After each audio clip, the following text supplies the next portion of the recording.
सब प्रेम से बोलो, लक्ष्मी नारायण भगवान की जय, राधा कृष्ण भगवान की जय। श्री सुखदेव जी कहते हैं, परीक्षित, जब भगवान श्री कृष्ण ने देखा कि महाविस्तर कालिया नाग ने यमुना जी का जल विषैला कर दिया है, तब यमुना जी को शुद्ध करने के विचार से उन्होंने वहां से सर्प को निकाल दिया। राजा परीक्षित ने पूछा, ब्राह्मण, भगवान श्री कृष्ण ने यमुना जी के अगाध जल में किस प्रकार उस सर्प का दमन किया? फिर कालिया नाग तो जलचर जीव नहीं था, ऐसी दशा में वे अनेक युगों तक जल में क्यों और कैसे रहा, सो बताइए। ब्रह्म स्वरूप महात्मन भगवान अनंत हैं। वे अपनी लीला प्रकट करके स्वच्छंद विहार करते हैं। गोपाल रूप से उन्होंने जो उदार लीला की है, वे तो अमृत स्वरूप है। भला उसके सेवन से कौन तृप्त हो सकता है? परीक्षित, यमुना जी में कालिया नाग का एक कुंड था। उसका जल विष की गर्मी से खोलता रहता था, यहाँ तक कि उसके ऊपर उड़ने वाले पक्षी भी झुलस कर उसमें गिर जाया करते थे। उसके विषैले जल की उताल तरंगों का स्पर्श करके तथा उसकी छोटी छोटी बूंदें लेकर जब वायु बाहर आती और तट के घास पात, वृक्ष, पशु पक्षी आदि का स्पर्श करती, तब वे उसी समय मर जाते थे। भगवान का अवतार तो दुष्टों का दमन करने के लिए ही होता है। जब उन्होंने देखा कि उस सांप के विष का वेग बड़ा प्रचंड, बड़ा ही भयंकर है और वे भयानक विष ही उसका महान बल है तथा उसके कारण मेरे विहार का स्थान यमुना जी भी दूषित हो गई है, तब भगवान श्री कृष्ण अपनी कमर का फेंटा कसकर एक बहुत ऊंचे कदम्ब के वृक्ष पर चढ़ गए और वहां से ताल ठोककर उस विषैले जल में कूद पड़े।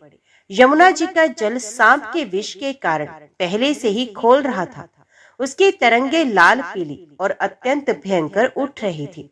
पुरुषोत्तम भगवान श्री कृष्ण के कूद पड़ने से उसका जल और भी उछलने लगा।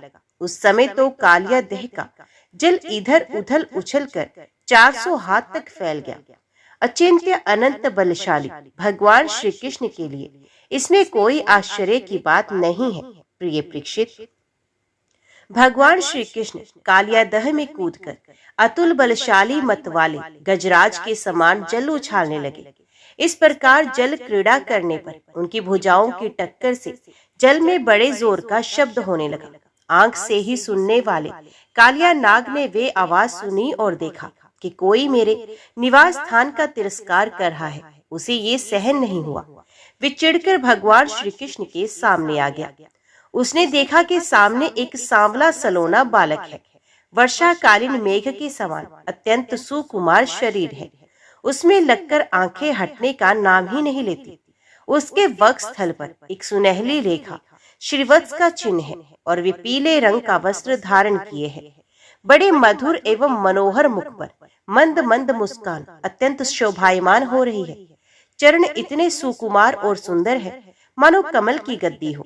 इतना आकर्षक रूप होने पर भी जब कालिया नाग ने देखा कि बालक तनिक भी ना डरकर इस विषैले जल में मौज से खेल रहा है, तब उसका क्रोध और भी बढ़ गया। उसने श्री कृष्ण को मर्म स्थानों में डसकर अपने शरीर के बंधन से उन्हें जकड़ लिया। भगवान श्री कृष्ण नागपाश में बंधकर निश्चेष्ट हो गए। ये देखकर उनके प्यारे सखा ग्वाल बाल बहुत ही पीड़ित हुए और उसी समय दुख, पश्चाताप और भय से मूर्छित होकर पृथ्वी पर गिर पड़े, क्योंकि उन्होंने अपने शरीर, सुहृद, धन संपत्ति, स्त्री, पुत्र, भोग और कामनाएं सब कुछ भगवान श्री कृष्ण को ही समर्पित कर रखा था। गाय, बैल, बछिया और बछड़े बड़े दुख से डकराने लगे। श्री कृष्ण की ओर ही उनकी टकटकी बंद रखी थी। वे डरकर इस प्रकार खड़े हो गए मानो रो रहे हो। उस समय उनका शरीर हिलता डोलता तक ना था। इधर ब्रज में पृथ्वी, आकाश और शरीरों में बड़े भयंकर भयंकर तीनों प्रकार के उत्पात खड़े हुए, जो इस बात की सूचना दे रहे थे कि बहुत ही शीघ्र कोई अशुभ घटना घटने वाली है। नंद बाबा आदि गोपों ने पहले तो उन अशकुनों को देखा और पीछे से ये जाना कि आज श्री कृष्ण बिना बलराम के ही गाय चराने चले गए। वे भय से व्याकुल हो गए। वे भगवान का प्रभाव नहीं जानते थे, इसलिए उन अपशगुनों को देखकर उनके मन में ये बात आई कि आज तो श्री कृष्ण की मृत्यु ही हो गई होगी। वे उसी श्री दुख से, शोक और भय से आतुर हो गए। क्यों ना हो, श्री कृष्ण ही उनके प्राण और सर्वस्व जो थे। प्रिय परीक्षित, ब्रज के बालक, वृद्ध और स्त्रियों का स्वभाव गायों जैसा ही वात्सल्यपूर्ण था। वे मन में ऐसी बात आते ही अत्यंत दीन हो गए और अपने प्यारे कन्हैया को देखने की उत्कट लालसा से घर द्वार छोड़कर निकल पड़े।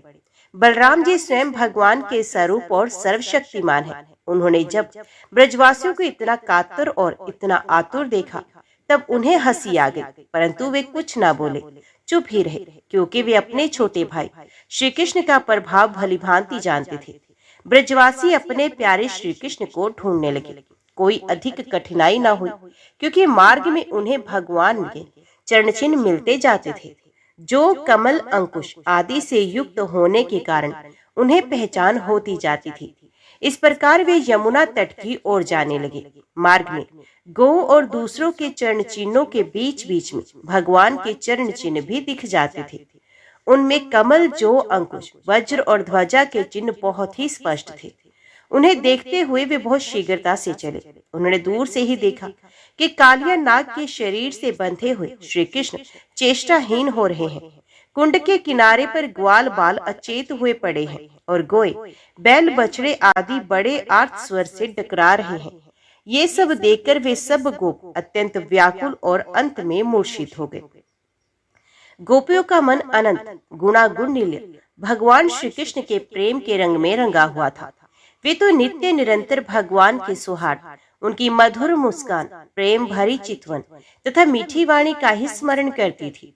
जब उन्होंने देखा कि हमारे प्रियतम श्याम सुंदर को काले सांप ने जकड़ रखा है, तब तो उनके हृदय में बड़ा ही दुख और बड़ी ही जलन हुई।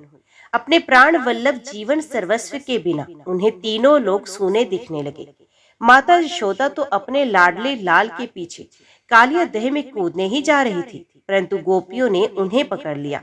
उनके हृदय में भी वैसी ही पीड़ा थी। उनकी आंखों से भी आंसुओं की झड़ी लगी हुई थी।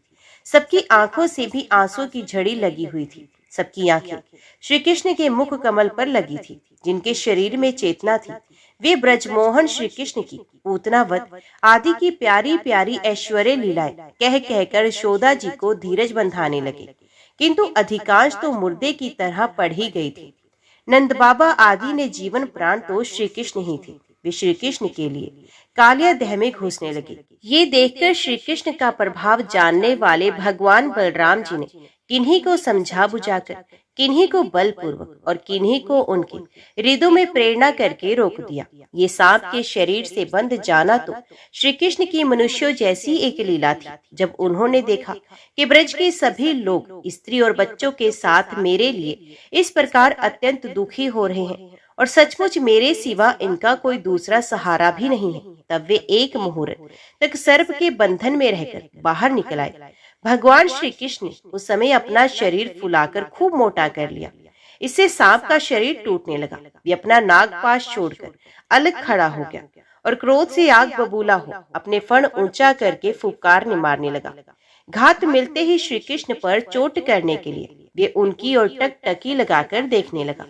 उस समय उसके नथुनों से विष की फुहारें निकल रही थी। उसकी आंखें स्थिर थी और इतनी लाल हो रही थी मानो भट्टी पर तपाया हुआ खपड़ा हो। उसके मुंह से आग की लपटें निकल रही थी। उस समय कालिया नाग अपनी दोहरी जीभ लप लपाकर अपने होठों के दोनों किनारों को चाट रहा था और अपनी कराल आंखों से विष की ज्वाला उगलता जा रहा था। अपने वाहुन गरुड़ के समान भगवान श्री कृष्ण उसके साथ खेलते हुए पैतरा बदलने लगे और वे सांप भी उन पर चोट करने का दाव देखता हुआ पैतरा बदलने लगा। इस प्रकार पैतरा बदलते बदलते उसका बल क्षीण हो गया। तब भगवान श्री कृष्ण ने उसके बड़े बड़े सिरों को तनिक दबा दिया और उछलकर उन पर सवार हो गया। कालिया नाग के मस्तकों पर बहुत सी लाल लाल मणियां थी। उनके स्पर्श से भगवान के सुकुमार तलुओं की लालिमा और भी बढ़ गई। नृत्य, गान आदि समस्त कलाओं के आदि प्रवर्तक भगवान श्री कृष्ण उसके सिरों पर कलापूर्ण नृत्य करने लगे। भगवान के प्यारे भक्त गंधर्व, सिद्ध, देवता, चारण और देवांगनाओं ने जब ये देखा कि भगवान नृत्य करना चाहते हैं, तब वे बड़े प्रेम से मृदंग, ढोल, नगारे आदि बाजे बजाते हुए, सुंदर सुंदर गीत गाते हुए, पुष्पों की वर्षा करते हुए, अपने को निशावर करते हुए, भेंट ले लेकर उसी समय भगवान के पास आ पहुंचे। कालिया नाग के 101 सिर थे। वे अपने सिर को नहीं झुकाता था। उसी को प्रचंड दंडधारी भगवान अपने पैरों की चोट से कुचल डालते। उसे कालिया नाग की जीवन शक्ति क्षीण हो चली। वे मुंह और नथनों से खून उगलने लगा। अंत में चक्कर काटते काटते वे बेहोश हो गया। तनिक भी चेत होता तो वे अपनी आंखों से विष उगलने लगता और क्रोध के मारे जोर जोर से फुफकार मारने लगता। इस प्रकार वे अपने सिरों में से जिस सिर को ऊपर उठाता, उसी को नाचते हुए भगवान श्री कृष्ण अपने चरणों की ठोक से झुकाकर रोन डालते। उस समय पुराण पुरुषोत्तम भगवान श्री कृष्ण के चरणों पर जो खून की बूंदें पड़ती थी, उनसे ऐसा मालूम होता था मानो रक्त पुष्पों से उनकी पूजा की जा रही हो। भगवान के इस अद्भुत तांडव नृत्य से कालिया के फण रूप छत्ते छिन्न भिन्न हो गए। उसका एक एक अंग चूर चूर हो गया और मुंह से खून की उल्टी होने लगी। अब उसे सारे जगत के आदि शिक्षक पुराण पुरुष भगवान नारायण की स्मृति हुई।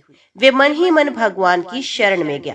भगवान श्री कृष्ण के उदर में संपूर्ण विश्व है, इसलिए उनके भारी बोझ से कालिया नाग के शरीर की एक एक गांठ ढीली पड़ गई। उनकी एड़ियों की चोट से उसके शस्त्र के समान फण छिन्न भिन्न हो गए। अपने पति की ये दशा देखकर उसकी पत्नियां भगवान की शरण में आई। वे अत्यंत आतुर हो रही थी। भय के मारे उनके वस्त्र आभूषण अस्त व्यस्त हो रहे थे और केश की चोटियां भी बिखर रही थी। उस समय उन साध्वी नागपत्नियों के चित्त में बड़ी घबराहट थी। अपने बालकों को आगे करके वे पृथ्वी पर लौट गए और हाथ जोड़कर उन्होंने समस्त प्राणियों के एकमात्र स्वामी भगवान श्री कृष्ण को प्रणाम किया। भगवान श्री कृष्ण को शरणागत वत्सल जानकर अपने अपराधी पति को छुड़ाने की इच्छा से उन्होंने उनकी शरण ग्रहण की। नागपत्नियों ने कहा, हे प्रभु, आपका ये अवतार ही दुष्टों को दंड देने के लिए हुआ है, इसलिए इस अपराधी को दंड देना सर्वथा उचित है। आपकी दृष्टि में शत्रु और पुत्र का कोई भेदभाव नहीं है, इसलिए आप जो किसी को दंड देते हैं वे उसके पापों का प्रायश्चित कराने और उसका परम कल्याण करने के लिए ही होता है। आपने हम लोगों पर ये बड़ा ही अनुग्रह किया। ये तो आपका कृपा प्रसाद ही है, क्योंकि आप जो दुष्टों को दंड देते हैं उससे उनके सारे पाप नष्ट हो जाते हैं। इस सर्प के अपराधी होने में तो कोई संदेह ही नहीं। यदि ये अपराधी ना होता तो इसे सर्प की योनि ही क्यों मिलती। इसलिए हम सच्चे हृदय से आपके इस क्रोध को भी आपका अनुग्रह ही समझते हैं। अवश्य ही पूर्व जन्म में इसने स्वयं मान रहित होकर और दूसरों का सम्मान करते हुए कोई बहुत बड़ी तपस्या की है, अथवा सब जीवों पर दया करते हुए इसने कोई बहुत बड़ा धर्म किया है। तभी तो आप इसके ऊपर संतुष्ट हुए हैं, क्योंकि सर्व जीवन स्वरूप आपकी प्रसन्नता का यही उपाय है। भगवत, हम नहीं समझ पाती कि ये इसकी किस साधना का फल है जो ये आपके चरण कमलों की धूल का स्पर्श पाने का अधिकारी हुआ है।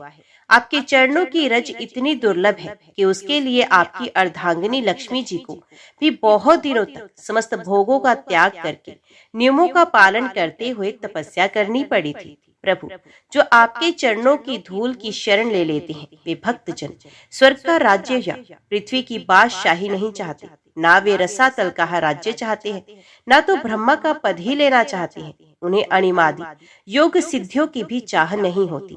यहाँ तक कि वे जन्म मृत्यु से छुड़ाने वाले कैवल्य मोक्ष की भी इच्छा नहीं करते। स्वामी, ये नागराज तमोगुण योनि में उत्पन्न हुआ है और अत्यंत क्रोधी भी है। फिर भी इसे आपकी वे पवित्र परम पवित्र चरण रज प्राप्त हुई, जो दूसरों के लिए सर्वथा दुर्लभ है तथा जिसको प्राप्त करने की इच्छा मात्र से ही संसार चक्र में पड़े हुए जीव को संसार के वैभव संपत्ति की तो बात ही क्या, मोक्ष की भी प्राप्ति हो जाती है। प्रभु, हम आपको प्रणाम करती हैं। आप अनंत एवं अचिंत्य ऐश्वर्य के नित्य निधि हैं। आप सबके अंतकरणों में विराजमान होने पर भी अनंत हैं। आप समस्त प्राणियों और पदार्थों के आश्रय तथा सब पदार्थों के रूप में भी विद्यमान हैं। आप प्रकृति से परे स्वयं परमात्मा है। आप सब प्रकार के ज्ञान और अनुभवों के खजाने हैं। आपकी महिमा और शक्ति अनंत है। आपका स्वरूप अप्राकृतिक दिव्य चिन्ह में है। प्राकृतिक गुणों एवं विकारों का आप कभी स्पर्श नहीं करते। आप ही ब्रह्मा है। हम आपको नमस्कार कर रहे हैं। आप प्रकृति में शोभ उत्पन्न करने वाले काल हैं। काल शक्ति के आश्रय हैं और काल के क्षणकल्प आदि समस्त अवयवों के साक्षी हैं। आप विश्व रूप होते हुए भी उससे अलग रहकर उसके दृष्टा है। आप उसके बनाने वाले निमित्त कारण तो हैं ही, उसके रूप में बनने वाले उपादान कारण भी हैं। प्रभु, पंचभूत उसकी मात्राएं, इंद्रियां, प्राण, मन, बुद्धि और इन सबका खजाना चित्त, ये सब आप ही हैं। तीनों गुण और उनके कार्यों में होने वाले अभिमान के द्वारा आपने अपने साक्षात्कार को छिपा रखा है। आप देश, काल और वस्तुओं की सीमा से बाहर अनंत है, सूक्ष्म से भी सूक्ष्म और कार्य कारणों के समस्त विकारों में भी एक रस, विकार रहित और सर्वज्ञ है। ईश्वर है कि नहीं है, सर्वज्ञ है कि अल्पज्ञ इत्यादि इनके मतभेदों के अनुसार आप उन मतवादियों को उन्हीं रूपों में दर्शन देते हैं। समस्त शब्दों के अर्थ के रूप में तो आप हैं ही, शब्दों के रूप में भी हैं तथा उन दोनों का संबंध जोड़ने वाली शक्ति भी आप ही हैं। हम आपको नमस्कार करती हैं। प्रयक्ष, अनुमान आदि जितने भी प्रमाण हैं उनको प्रमाणित करने वाले मूल आप ही हैं। समस्त शास्त्र आपसे ही निकले हैं और आपका ज्ञान स्वतः सिद्ध है। आप ही मन को लगाने की विधि के रूप में और उसको सब कहीं से हटा लेने की आज्ञा के रूप में प्रवृत्ति मार्ग और निर्वृत्ति मार्ग है। इन दोनों के मूल वेद भी स्वयं आप ही हैं। हम आपको बारंबार नमस्कार करती हैं। आप शुद्ध सत्य में वसुदेव के पुत्र वासुदेव, संघर्षण एवं प्रद्युम्न और अनिरुद्ध भी हैं। इस प्रकार चतुर्व्यूह के रूप में आप भक्तों तथा यादवों के स्वामी हैं। श्री कृष्ण, हम आपको नमस्कार करती हैं। आप अंतकरण और उसकी वृत्तियों के प्रकाशक और उन्हीं के द्वारा अपने आप को ढक रखते हैं। उन अंतकरण और वृत्तियों के द्वारा ही आपके स्वरूप का कुछ संकेत भी मिलता है। आप उन गुणों और उनकी वृत्तियों के साक्षी तथा स्वयं प्रकाश है। हम आपको नमस्कार करती हैं। आप मूल प्रकृति में नित्य विहार करते रहते हैं। समस्त स्थूल और सूक्ष्म जगत की सिद्धि आपसे ही होती है। ऋषिकेश, आप मननशील आत्माराम हैं। मौन ही आपका स्वभाव है। आपको नमस्कार है। आप स्थूल सूक्ष्म समस्त गतियों के जानने वाले तथा सबके साक्षी हैं। आप नाम रूपात्मक विश्व प्रपंच के निषेध की अवधि तथा उसके अधिष्ठान होने के कारण विश्व रूप भी हैं। आप विश्व के अध्यास तथा अपवाद साक्षी हैं एवं अज्ञान के द्वारा उसके सत्यभ्रांति एवं स्वरूप ज्ञान के द्वारा उसके अत्यंत निर्वृत्ति के भी कारण है। आपको हमारा नमस्कार है। प्रभु, यद्यपि वर्तकर्तापन न होने के कारण आप कोई भी कर्म नहीं करते, निष्क्रिय हैं, तथापि अनादि काल शक्ति को स्वीकार करके प्रकृति के गुणों के द्वारा आप इस विश्व की उत्पत्ति, स्थिति और प्रलय की लीला करते हैं। क्योंकि आपकी लीलाएं अमोघ है, आप सत्य संकल्प हैं, इसलिए जीवों के संस्कार रूप से छिपे हुए स्वभावों को अपनी दृष्टि से जागृत कर देते हैं। त्रिलोकी में 3 प्रकार की योनियां हैं: सत्व गुण प्रधान शांत, रजोगुण प्रधान अशांत और तमोगुण प्रधान मूढ़। वे सब की सब आपकी लीला मूर्तियां हैं। फिर भी इस समय आपको सत्व गुण प्रधान शांत जन ही विशेष प्रिय है, क्योंकि आपका ये अवतार और ये लीलाएं साधुजनों की रक्षा तथा धर्म की रक्षा एवं विस्तार के लिए ही है। शांत मन स्वामी को एक बार अपनी प्रजा का अपराध सह लेना चाहिए। ये मूढ़ है, आपको पहचानता नहीं है, इसलिए इसे क्षमा कर दीजिए। भगवान कृपा कीजिए, अब ये सर्प मरने ही वाला है। साधु पुरुष सदा से ही अब हम अबलाओं पर दया करते आए हैं, अतः आप हमें हमारे प्राण स्वरूप पतिदेव को दे दीजिए। हम आपकी दासी हैं, हमें आप आज्ञा दीजिए, आपकी क्या सेवा करें, क्योंकि जो श्रद्धा के साथ आपकी आज्ञाओं का पालन, आपकी सेवा करता है, वे सब प्रकार के भयों से छुटकारा पा जाता है। परीक्षित, भगवान के चरणों की ठोकरों से कालिया नाग के फण छिन्न भिन्न हो गए थे। वे बेसुध हो रहा था। जब नाग पत्नियों ने इस प्रकार भगवान की स्तुति की, तब उन्होंने दया करके उसे छोड़ दिया। धीरे धीरे कालिया नाग की इंद्रियों और प्राणों में कुछ चेतना आ गई। वे बड़ी कठिनता से श्वास लेने लगा और थोड़ी देर के बाद बड़ी दीनता से हाथ जोड़कर भगवान श्री कृष्ण के इस प्रकार कहने लगा। कालिया नाग ने कहा, हे नाथ, हम जन्म से ही दुष्ट, तमोगुणी और बहुत दिनों के बाद भी बदला लेने वाले बड़े क्रोधी जीव हैं। जीवों के लिए अपना स्वभाव छोड़ देना बहुत कठिन है। इसी के कारण संसार के लोग नाना प्रकार के दूराग्रहों में फंस जाते हैं। विश्व विधाता, आपने ही गुणों के भेद, इस जगत में नाना प्रकार के स्वभाव, वीर, बल, योनि, बीज, चित्त और आकृतियों का निर्माण किया है। भगवत, आपकी ही सृष्टि में हम सर्प भी हैं। हम जन्म से ही बड़े क्रोधी होते हैं। हम इस माया के चक्कर में स्वयं मोहित हो रहे हैं।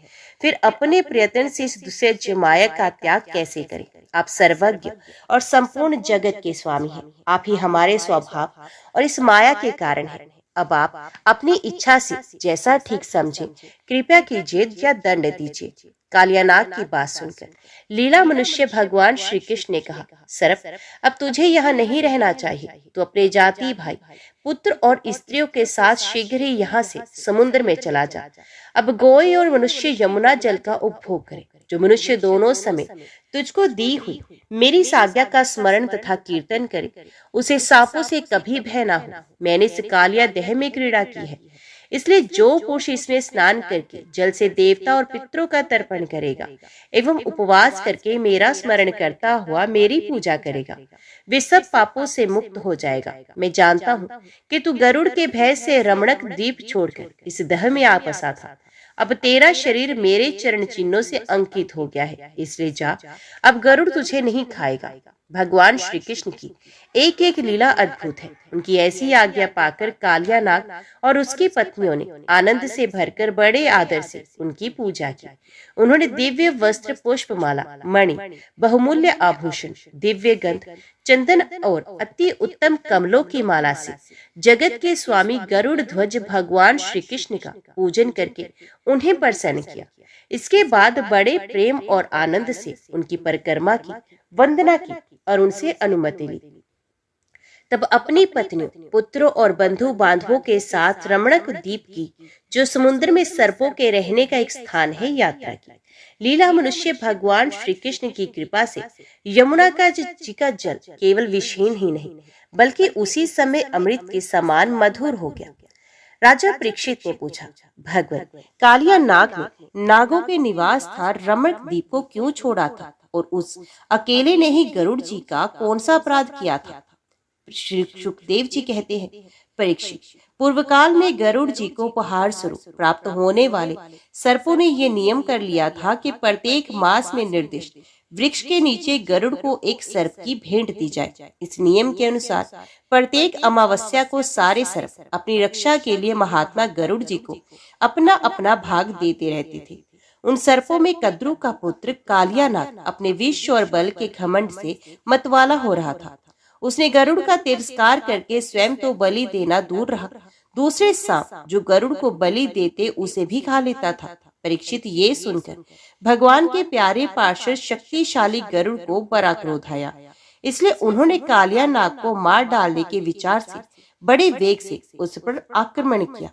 विषधर कालियानाग ने जब ये देखा कि गरुड़ वेग से मुझ पर आक्रमण करने आ रहे हैं, तब वे अपने 101 फण फैलाकर डसने के लिए उन पर टूट पड़ा। उसके पास शस्त्र थे, केवल दांत, इसलिए अपने दांतों से गरुड़ को डस लिया। उस समय वे अपनी भयावनी जीभें लपलपा रहा था। उसकी सांस लंबी चल रही थी और आंखें बड़ी डरावनी जान पड़ती थी। ताक्षर नंदन गरुड़ जी विष्णु भगवान के वाहन है और उनका वेग तथा प्राकरण भी अतुलनीय है। कालियानाग की ये ढिठाई देखकर उनका क्रोध और भी बढ़ गया तथा उन्होंने अपने शरीर से झटक कर फेंक दिया एवं अपने सुनहले बाएं पंख से कालियानाग पर पड़े जोर से प्रहार किया। उनके पंख की चोट से कालियानाग घायल हो गया। वे घबराकर वहां से भागा और यमुना जी के उस कुंड में चला गया। यमुना जी का ये कुंड गरुड़ के लिए अगम्य था, साथ ही वे इतना गहरा था कि उसमें दूसरे लोग भी नहीं जा सकते थे। इसी स्थान पर एक दिन शुद्धातुर गरुड़ ने तपस्वी सोभरी के मना करने पर भी अपने अभिष्ट भक्ष्य मत्स्य को बलपूर्वक पकड़कर खा लिया। अपने मुखिया मत्स्यराज के मारे जाने के कारण मछलियों को बड़ा कष्ट हुआ। वे अत्यंत दीन और व्याकुल हो गई। उनकी ये दशा देखकर महर्षि सोभरी को बड़ी दया आई। उन्होंने उस कुंड में रहने वाले सब जीवों की भलाई के लिए गरुड़ को ये शाप दे दिया, यदि गरुड़ फिर कभी इस कुंड में घुसकर मछलियों को खाएंगे तो उसी क्षण प्राणों से हाथ धो बैठेंगे। मैं ये सत्य सत्य कहता हूँ। महर्षि सोभरी के शाप की बात कालिया नाग के सिवा और कोई सांप नहीं जानता था, इसलिए वे गरुड़ के भय से वहां रहने लगा था। और अब भगवान श्री कृष्ण ने उसे निर्भय करके वहां से रमण द्वीप में भेज दिया। परीक्षित, इधर भगवान श्री कृष्ण दिव्य माला, गंध, वस्त्र, महामूल्य मणि और स्वर्ण में आभूषणों से विभूषित हो उस कुंड से बाहर निकले। उनको देखकर सबके सब ब्रजवासी इस प्रकार उठ खड़े हुए जैसे प्राणों को पाकर इंद्रियां सचेत हो जाती हैं। सभी गोपों का हृदय आनंद से भर गया। वे बड़े प्रेम और प्रसन्नता से अपने कन्हैया को हृदय से लगाने लगे। परीक्षित, यशोदा रानी, रोहिणी जी, नंद बाबा, गोपी और गोप सभी श्री कृष्ण को पाकर सचेत हो गए। उनका मनोरथ सफल हो गया। बलराम जी तो भगवान का प्रभाव जानते ही थे। वे श्री कृष्ण को हृदय से लगाकर हंसने लगे। पर्वत, वृक्ष, गाय, बैल, बछड़े सबके सब आनंद मगन हो गए। गोपों के कुल गुरु ब्राह्मणों ने अपनी पत्नियों के साथ नंद बाबा के पास आकर कहा, नंद जी, तुम्हारे बालक को कालिया नाग ने पकड़ लिया था, सो छूटकर आ गया। ये बड़े सौभाग्य की बात है। श्री कृष्ण के मृत्यु के मुख से लौट आने के उपलक्ष्य में तुम ब्राह्मणों को दान करो। ब्राह्मणों की बात सुनकर नंद बाबा को बड़ी प्रसन्नता हुई। उन्होंने बहुत सा सोना और कोई ब्राह्मणों को दान दी। परम सौभाग्यवती देवी यशोदा ने भी काल के गाल से बचे हुए अपने लाल को गोद में लेकर हृदय से चिपका लिया। उनकी आंखों से आनंद के आंसुओं की बूंदें बार बार टपकी रही थी। राजेंद्र, ब्रजवासी और गोय सब बहुत ही थक गए थे। ऊपर से भूख प्यास भी लग रही थी, इसलिए उस रात वे ब्रज में नहीं गए। वहीं यमुना जी के तट पर सो रहे थे। गर्मी के दिन थे, उधर का वन सूख गया था। आधी रात के समय उसमें आग लग गई थी। उस आग ने सोए हुए ब्रजवासियों को चारों ओर से घेर लिया और वे उन्हें जलाने लगी। आग की आंच लगने पर ब्रजवासी घबराकर उठ खड़े हुए और लीला मनुष्य भगवान श्री कृष्ण की शरण में चले गए।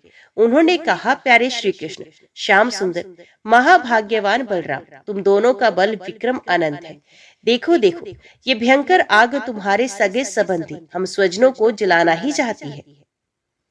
तुम में सब सामर्थ्य है, हम तुम्हारे सुहृद हैं, इसलिए इस प्रलय की अपार आग से हमें बचाओ। प्रभु, हम मृत्यु से नहीं डरते, परंतु तुम्हारे अकूतो भय चरण कमल छोड़ने से हम असमर्थ हैं। भगवान अनंत हैं, वे अनंत शक्तियों को धारण करते हैं। उन जगदीश्वर भगवान श्री कृष्ण ने जब देखा कि मेरे स्वजन इस प्रकार व्याकुल हो रहे हैं, तब वे उस भयंकर आग को पी गए।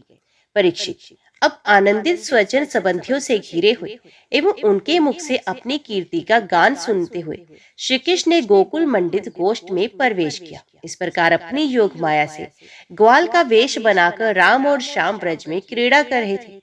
उन दिनों ग्रीष्म ऋतु थी। ये शरीरधारियों को बहुत प्रिय नहीं है, परंतु वृंदावन के स्वाभाविक गुणों से वहां वसंत की छटा छिटक रही थी। इसका कारण था वृंदावन में परम मधुर भगवान श्याम सुंदर श्री कृष्ण और बलराम जी निवास जो करते थे। झिंगोरों की तीखी झंकार, झरनों के मधुर झरझरने छिप गई थी। उन झरनों से सदा सर्वदा बहुत ठंडी जल की फुहरियां उड़ा करती थी, जिनसे वहां के वृक्षों की हरियाली देखते ही बनती थी। जिधर देखिए हरी हरी धूप से पृथ्वी हरी हरी हो रही है। नदी, सरोवर एवं झरनों की लहरों का स्पर्श करके जो वायु चलती थी, उसमें लाल, पीले, नीले, तुरंत के खिले हुए, देर के खिले हुए, कलहार, उत्पल आदि अनेकों प्रकार के कमलों का पराग मिला हुआ होता था। इस शीतल, मंद और सुगंध वायु के कारण वनवासियों को गर्मी का किसी प्रकार का क्लेश नहीं सहना पड़ता था। न दावाग्नि का ताप लगता था और ना तो सूर्य का घाम ही। नदियों में अगाध जल भरा हुआ था। बड़ी बड़ी लहरें उनके तटों को चूम जाया करती थी। वे उनके पुलिनों से टकराती और उन्हें स्वच्छ बना जाती।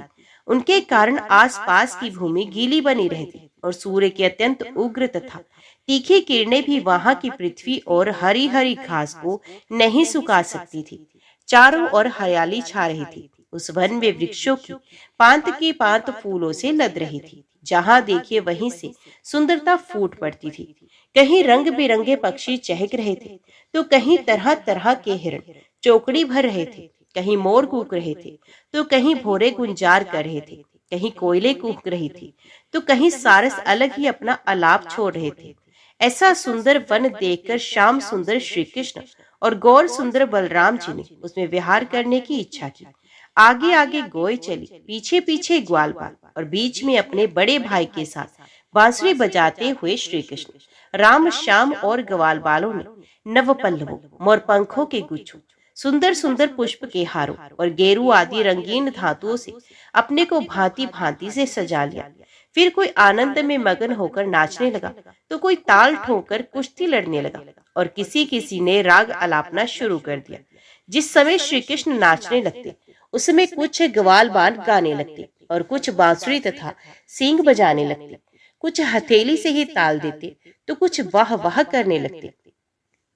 उस समय नट जैसे अपने नायक की प्रशंसा करते हैं, वैसे ही देवता लोग ग्वाल बालों का रूप धारण करके वहां आते और गोप जाति में जन्म लेकर छिपे हुए बलराम और श्री कृष्ण की स्तुति करने लगे। घुंघराली अलकों वाले श्याम और बलराम कभी एक दूसरे का हाथ पकड़कर कुम्हार के चाक की तरह चक्कर काटते, घुमरी परेता खेलते, कभी एक दूसरे से अधिक फांद जाने की इच्छा से कूदते, कुंडी डाकते, कभी कहीं होड़ लगाकर ढेले फेंकते, तो कभी ताल ठोंक ठोंक कर रस्सा कसी करते, एक दल दूसरे दल के विपरीत रस्सी पकड़कर खींचता और कभी कहीं एक दूसरे से कुश्ती लड़ते लड़ाते। इस प्रकार तरह तरह के खेल खेलते। कभी कभी एक दूसरे पर बेल, जायफल या आंवले के फल हाथ में लेकर फेंकते, कभी एक दूसरे की आंख बंद करके छिप जाते और वे पीछे से ढूंढते। इस प्रकार आंख मिचौनी खेलते, कभी एक दूसरे को छूने के लिए बहुत दूर दूर तक दौड़ते और कभी पशु पक्षियों की चेष्टाओं का अनुकरण करते, कहीं मेढकों की तरह फुदक फुद कर चलते, तो कभी मुंह बना बनाकर एक दूसरे की हंसी उड़ाते, कहीं रस्सियों से वृक्षों पर झूला डालकर झूलते, तो कभी दो बालकों को खड़ा कराकर उनकी बाहों के बल पर ही लटकने लगते, कभी किसी राजा की नकल करने लगते। इस प्रकार राम और श्याम वृंदावन की नदी, पर्वत, घाटी, कुंज, वन और सरोवरों में वे सभी खेल खेलते जो साधारण बच्चे संसार में खेलते हैं। एक दिन जब बलराम और श्री कृष्ण ग्वाल बालों के साथ उस वन में गोए चरा रहे थे, तब ग्वाल के वेश में प्रलंब नाम का एक असुर आया। उनकी इच्छा थी कि मैं श्री कृष्ण और बलराम को हर ले जाऊं। भगवान श्री कृष्ण सर्वज्ञ है, वे उसे देखते ही पहचान गए। फिर भी उन्होंने उसका मित्रता का प्रस्ताव स्वीकार कर लिया। वे मन ही मन ये सोच रहे थे कि किस युक्ति से इसका वध करना चाहिए। ग्वाल बालों में सबसे बड़े खिलाड़ी, खेलों के आचार्य श्री कृष्ण ही थे। उन्होंने सब ग्वाल बालों को बुलाकर कहा, मेरे प्यारे मित्रों, आज हम लोग अपने को उचित रीति से दो दलों में बांट लें और फिर आनंद से खेले। उस खेल में ग्वाल बालों ने बलराम और श्री कृष्ण को नायक बनाया। कुछ श्री कृष्ण के साथी बन गए और कुछ बलराम की। फिर उन लोगों ने तरह तरह से ऐसे बहुत से खेल खेले जिनमें एक दल के लोग दूसरे दल के लोगों को अपनी पीठ पर चढ़ाकर एक निर्दिष्ट स्थान पर ले जाते थे। जीतने वाला दल चढ़ता था और हारने वाला दल ढोता था। इस प्रकार एक दूसरे की पीठ पर चढ़ते चढ़ाते श्री कृष्ण आदि ग्वाल बाल गोए चराते हुए भांडेर नामक वट के पास पहुंच गए। एक बार बलराम जी के दल वाले श्रीदामा, वृषभ आदि ग्वाल बालों ने खेल में बाजी मार ली। तब श्री कृष्ण आदि उन्हें अपनी पीठ पर चढ़ाकर ढोने लगे। हारे हुए श्री कृष्ण ने श्रीदामा को अपनी पीठ पर चढ़ाया। भद्रसेन ने वृषभ को, प्रलंब ने बलराम जी को। दानव पुंग प्रलंब ने देखा कि श्री कृष्ण तो बड़े बलवान हैं, उन्हें मैं नहीं हरा सकूंगा। अतः वे उन्हीं के पक्ष में हो गया और बलराम जी को लेकर फुर्ती से भाग चला और पीठ पर से उतारने के लिए जो स्थान नियत था उससे आगे निकल गया। बलराम जी बड़े भारी पर्वत के समान बोझ वाले थे। उनको लेकर प्रलंबासुर दूर तक ना जा सका, उसकी चाल रुक गई। तब उसने अपना स्वाभाविक दैत्य रूप धारण कर लिया। उसके काले शरीर पर सोने के गहने चमक रहे थे और गौर सुंदर बलराम जी को धारण करने के कारण उसकी शोभा हो रही थी, मानो बिजली से युक्त काला बादल चंद्रमा को धारण किए हुए हो। उसकी आंखें आग की तरह धधक रही थी और दाढ़ें बोहों तक पहुंची हुई भयावनी लग रही थी। उसके लाल लाल बाल इस तरह बिखर रहे थे मानो आग की लपटें उठ रही हों। उसके हाथ और पांव में कड़े, सिर पर मुकुट और कानों में कुंडल थी। उनकी कांति से ये बड़ा अद्भुत लग रहा था। उस भयानक दैत्य को बड़े वेग से आकाश में जाते देख पहले तो बलराम जी कुछ घबरा गए, परंतु दूसरे ही क्षण अपने स्वरूप की याद आते ही उनका भय जाता रहा। बलराम जी ने देखा कि जैसे चोर किसी का धन चुरा कर ले जाए, वैसे ही ये शत्रु मुझे चुराकर आकाश मार्ग से लिए जा रहा है। उस समय जैसे इंद्र ने पर्वतों पर वज्र चलाया था, वैसे ही उन्होंने क्रोध करके उसके सर पर एक घूंसा कसकर जमाया। घूंसा लगना था कि उसका सर चूर चूर हो गया। वे मुंह से खून उगलने लगा, चेतना जाती रही और बड़ा भयंकर शब्द करता हुआ इंद्र के द्वारा वज्र से मारे हुए पर्वत के समान वे उसी समय प्राणहीन होकर पृथ्वी पर गिर पड़ा। बलराम जी परम बलशाली थे। जब ग्वाल बालों ने देखा कि उन्होंने प्रलंबासुर को मार डाला, तब उनके आश्चर्य की सीमा न रही। वे बार बार वाह वाह करने लगे। ग्वाल बालों का चित्त प्रेम से विवल हो गया। वे उनके लिए शुभकामनाओं की वर्षा करने लगे, मानो मरकर लौट आए हो। इस भाव से आलिंगन करके प्रशंसा करने लगे। वस्तुत बलराम जी इसके योग्य ही थे। पर लंबासुर मूर्तिमान पाप था। उसकी मृत्यु से देवताओं को बड़ा सुख मिला। वे बलराम जी पर फूल बरसाने लगे और बहुत अच्छा किया, बहुत अच्छा किया, इस प्रकार कहकर उनकी प्रशंसा करने लगे। उस समय जब ग्वाल बाल खेलकूद में लग गए, तब उनकी गोएं बेरोक टोक चरती हुई बहुत दूर निकल गई और हरी हरी घास के लोभ से एक गहन वन में घुस गई। उसकी बकरियां, गाय और भैंसें एक वन से दूसरे वन में होती हुई आगे बढ़ गई तथा गर्मी के ताप से व्याकुल हो गई। वे बेसुध सी होकर अंत में डकराती हुई मुजावटी में घुस गई। जब श्री कृष्ण, बलराम आदि ग्वाल बालों ने देखा कि हमारे पशुओं का तो कहीं पता ठिकाना नहीं है, तब उन्हें अपने खेल कूद पर बड़ा पछतावा हुआ और वे बहुत कुछ खोजबीन करने पर भी अपनी गौ का पता ना लगा सके। गोए ही तो ब्रजवासियों की जीविका का साधन थी। उनके नाम मिलने से वे अचेत हो रहे थे। अभी गौ के खुर और दांतों से कटी हुई घास तथा पृथ्वी पर बने हुए खुरों के चिन्हों से उनका पता लगाते हुए आगे बढ़े। अंत में उन्होंने देखा कि उनकी गौएं मुंजावटी में रास्ता भूलकर डकरा रही हैं। उन्हें पाकर वे लौटाने की चेष्टा करने लगे। उस समय वे एकदम थक गए थे और उन्हें प्यास भी बड़े जोर से लगी थी। इससे वे व्याकुल हो रहे थे। उनकी ये दशा देखकर भगवान श्री कृष्ण अपनी मेघ के समान गंभीर वाणी से नाम ले लेकर गौ को पुकारने लगे। गोए अपने नाम की ध्वनि सुनकर बहुत हर्षित हुई। वे भी उत्तर में हुंकारने और रंभाने लगी। इस प्रकार भगवान उन गायों को पुकार ही रहे थे कि उस वन में सब और अकस्मात दावा अग्नि लगी, जो वनवासी जीवों का काल ही होती है। साथ ही बड़े जोर की आंधी भी चलकर उस अग्नि को बढ़ने में सहायता देने लगी। इससे सब और फैली हुई ये प्रचंड अग्नि अपनी भयंकर लपटों से समस्त चराचर जीवों को भस्मात कर रही थी।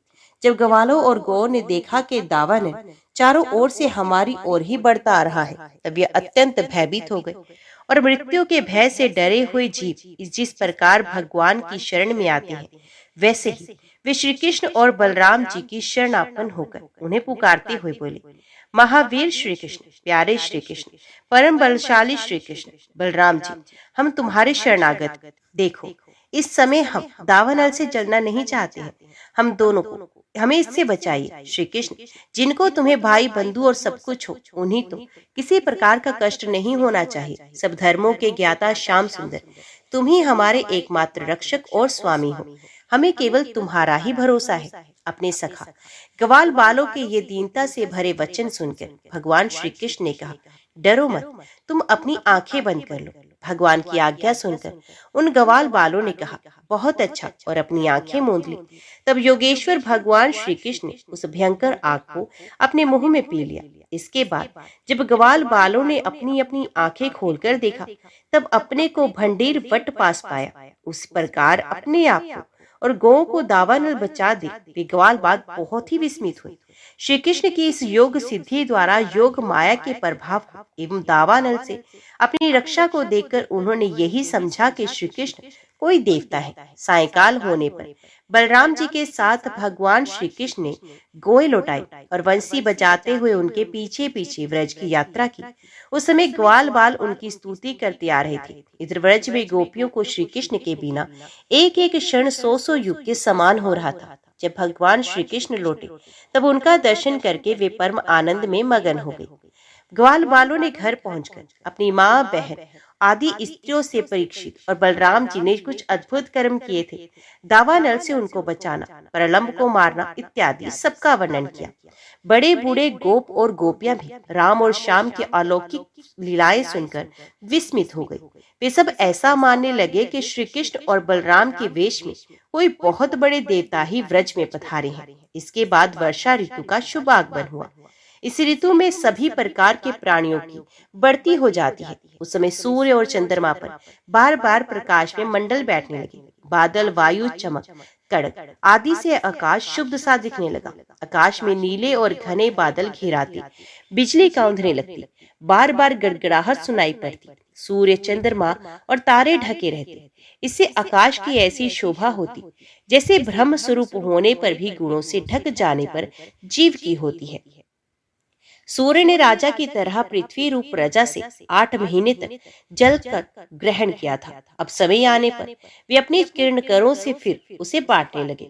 जैसे दयालु पुरुष जब देखते हैं कि प्रजा बहुत पीड़ित हो रही है, तब ये दया परवश होकर अपने जीवन प्राण तक निशावर कर देते हैं। वैसे ही बिजली की चमक से शोभायमान घनघोर बादल तेज हवा की प्रेरणा से प्राणियों के कल्याण के लिए अपने जीवन स्वरूप जल को बरसाने लगे। जेठ आषाढ़ की गर्मी से पृथ्वी सूख गई थी। अब वर्षा के जल से सिंचकर वे फिर हरी भरी हो गई। जैसे सकाम भाव से तपस्या करते समय पहले तो शरीर दुर्बल हो जाता है, परंतु जब उसका फल मिलता है तब रिष्ट पुष्ट हो जाता है। वर्षा के सायंकाल में बादलों से घना अंधेरा छा जाने पर ग्रह और तारों का प्रकाश तो नहीं दिखाई पड़ता, परंतु जुगनू चमकने लगते हैं। जैसे कलयुग में पाप की प्रबलता हो जाने से पाखंड मतों का प्रचार हो जाता है और वैदिक संप्रदाय लुप्त हो जाती है। जो मेढ पहले चुपचाप सो रहे थे, अब वे बादलों की गर्ज सुनकर टर टर करने लगे। जैसे नित्य नियम से निवृत्त होने पर गुरु के आदेश अनुसार ब्रह्मचारी लोग वेद पाठी करने लगते हैं। छोटी छोटी नदियां जो जेठ आषाढ़ में बिल्कुल सूखने को आ गई थी, वे अब उमड़ उमड़ कर अपने घेरे से बाहर बहने लगे। जैसी अजितेंद्रिय पुरुष के शरीर और धन संपत्तियों का कुमार्ग में उपयोग होने लगता है। पृथ्वी पर कहीं कहीं हरी हरी घास की हरियाली थी, तो कहीं कहीं वीर बहुटूटियों की लालिमा और कहीं कहीं बरसाती छत्तों के कारण वे सफेद मालूम होती थी। इस प्रकार उसकी ऐसी शोभा हो रही थी मानो किसी राजा की रंग बिरंगी सेना हो। सब खेत अनाजों से भरे पूरे लहलहा रहे थे। उन्हें देखकर किसान तो मारे आनंद के फूले ना समाते थे, परंतु सब कुछ प्रारब्ध के अधीन है। ये बात ना जानने वाले धनियों के चित्त में बड़ी जलन हो रही थी। अब हम इन्हें अपने पंजे में कैसे रख सकेंगे? नई बरसाती जल के सेवन से सभी जलचर और थलचर प्राणियों की सुंदरता बढ़ गई थी। जैसे भगवान की सेवा करने से बाहर और भीतर के दोनों ही रूप सुघड़ जाते हैं। वर्षा ऋतु में हवा के झोंकों से समुद्र एक तो यूं ही उताल तरंगों से युक्त हो रहा था, अब नदियों के संयोग से वे और भी शुद्ध हो उठा। ठीक वैसे ही जैसे वासना युक्त योगी का चित्त विषयों का संपर्क होने पर कामनाओं के उभार से भर जाता है। मूसलधार वर्षा की चोट खाते रहने पर भी पर्वतों को कोई व्यथा नहीं होती थी। जैसे दुखों की भरमार होने पर भी उन पुरुषों को किसी प्रकार की व्यथा नहीं होती, जिन्होंने अपना चित्त भगवान को ही समर्पित कर रखा है। जो मार्ग कभी साफ नहीं किए जाते वे घास से ढक गए और उनको पहचानना कठिन हो गया। जैसे जब द्विजाति वेदों का अभ्यास नहीं करते, तब काल क्रम से वे उन्हें भूल जाते हैं। यद्यपि बादल बड़े लोकोपकारी हैं, फिर भी बिजलियां उनमें स्थिर नहीं रहती। ठीक वैसे ही जैसे चपल अनुराग वाली कामिनी स्त्रियां गुणी पुरुषों के पास भी स्थिर स्वभाव से नहीं रहती। आकाश मेघों के गर्जन तर्जन से भरा था, उसमें निर्गुण इंद्रधनुष की वैसी ही शोभा हुई जैसी सत्व रुच आदि गुणों के क्षोभ से होने वाले विश्व की बखेड़ों में निर्गुण ब्रह्म की। यद्यपि चंद्रमा की उज्जवल चांदनी से बादलों का पता चलता था, फिर भी उन बादलों ने ही चंद्रमा को ढककर शोभाहीन बना दिया था। ठीक वैसे ही जैसे पुरुष के आभास से आभासित होने वाला अहंकार ही उसे ढककर प्रकाशित नहीं होने देता। बादलों के शुभ आगमन से मोरों का रोम रोम खिल रहा था। वे अपनी कुहुक और नृत्य के द्वारा आनंद उत्सव मना रहे थे। ठीक वैसे ही जैसे गृहस्थी के जंजाल में फंसे हुए लोग जो अधिकतर तीनों तापों से जलते और घबराते रहते हैं, भगवान के भक्तों के शुभ आगमन से आनंद मगन हो जाते हैं।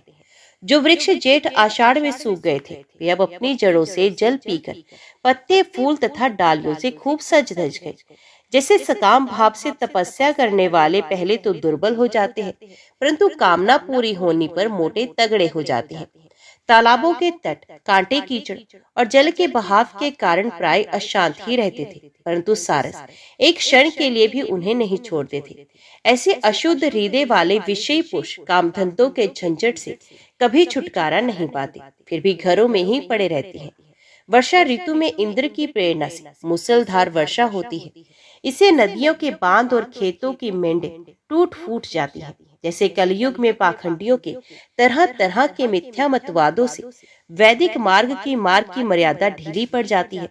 वायु की प्रेरणा से घने बादल प्राणियों के लिए अमृत में जल की वर्षा करने लगते हैं। जैसे ब्राह्मणों की प्रेरणा से धनी लोग समय समय पर दान के द्वारा प्रजा की अभिलाषाएं पूर्ण करते हैं। वर्षा ऋतु में वृंदावन इसी प्रकार शोभायमान और पके हुए खजूर तथा जामुनों से भर रहा था। उसी वन में विहार करने के लिए श्याम और बलराम ने ग्वाल बाल और गोए के साथ प्रवेश किया। गोए अपने थनों के भारी भार के कारण बहुत ही धीरे धीरे चल रही थी। जब भगवान श्री कृष्ण उनका नाम लेकर पुकारते तब वे प्रेम परवश जल्दी जल्दी दौड़ती। उस समय उनके थनों से दूध की धारा गिरती जाती। भगवान ने देखा कि वनवासी भील और भीलनियां आनंद मगन है। वृक्षों की पंक्तियां मधुधारा उड़ेल रही हैं। पर्वतों से झरझर करते हुए झरने झर रहे हैं। उनकी आवाज बड़ी सुरीली जान पड़ती है और साथ ही वर्षा होने पर छिपने के लिए बहुत सी गुफाएं भी हैं।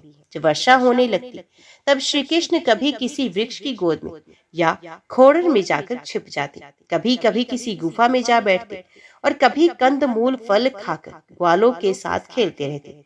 कभी जल के पास ही किसी चट्टान पर बैठ जाते और बलराम जी तथा ग्वाल बालों के साथ मिलकर घर से लाया हुआ दही भात दाल शाक आदि के साथ खाते।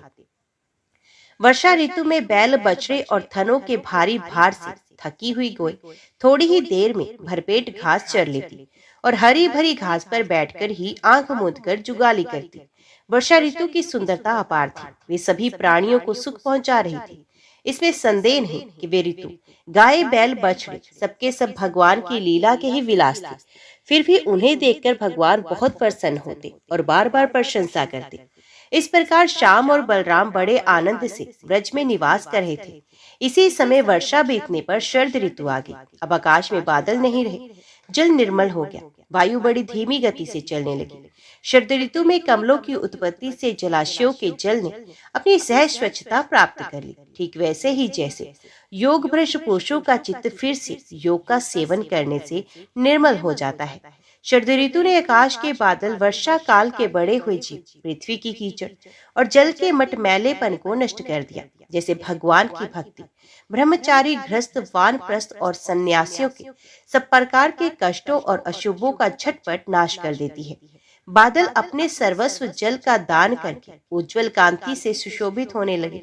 ठीक वैसे ही जैसे लोक परलोक, स्त्री पुत्र और धन संपत्ति संबंधी चिंता और कामनाओं का परित्याग कर देने पर संसार के बंधन से छूटे हुए परम शांत सन्यासी शोभायमान होते हैं। अब पर्वतों से कहीं कहीं झरने हिरते हैं और कहीं कहीं वे अपने कल्याणकारी जल को भी बहाते हैं। जैसे ज्ञानी पुरुष समय पर अपने अमृत में ज्ञान का दान किसी अधिकारी को कर देते हैं और किसी किसी को नहीं भी करते। छोटे छोटे गड्ढों में भरे हुए जल के जलचर ये नहीं जानते कि इस गड्ढे का जल दिन पर दिन सूखता जा रहा है। जैसे कुटुंब के भरण पोषण में भूले हुए मूड ये नहीं जानते कि हमारी आयु क्षण क्षण क्षीण हो रही है। थोड़े जल में रहने वाले प्राणियों को शरदकालीन सूर्य की प्रखर किरणों से बड़ी पीड़ा होने लगी। जैसे अपनी इंद्रियों के वश में रहने वाले कृपण एवं दरिद्र कुटुंबी को तरह तरह के ताप सताते ही रहते हैं। पृथ्वी धीरे धीरे अपना कीचड़ छोड़ने लगी और घास पात धीरे धीरे अपनी कचाई छोड़ने लगी। ठीक वैसे ही जैसे विवेक संपन्न साधक धीरे धीरे शरीर आदि अनात्म पदार्थों में से ये मैं हूँ और ये मेरा है, ये अहंता और महंता छोड़ देते हैं। शरद ऋतु में समुद्र का जल स्थिर, गंभीर और शांत हो गया। जैसे मन के निसंकल्प हो जाने पर आत्माराम पुरुष कर्मकांड का झमेला छोड़कर शांत हो जाता है। किसान खेतों की मेड़ मजबूत करके जल का बहना रोकने लगे। जैसे योगी जन अपनी इंद्रियों को विषयों की ओर जाने से रोककर प्रत्याहार करके उनके द्वारा क्षीण होते हुए ज्ञान की रक्षा करते हैं।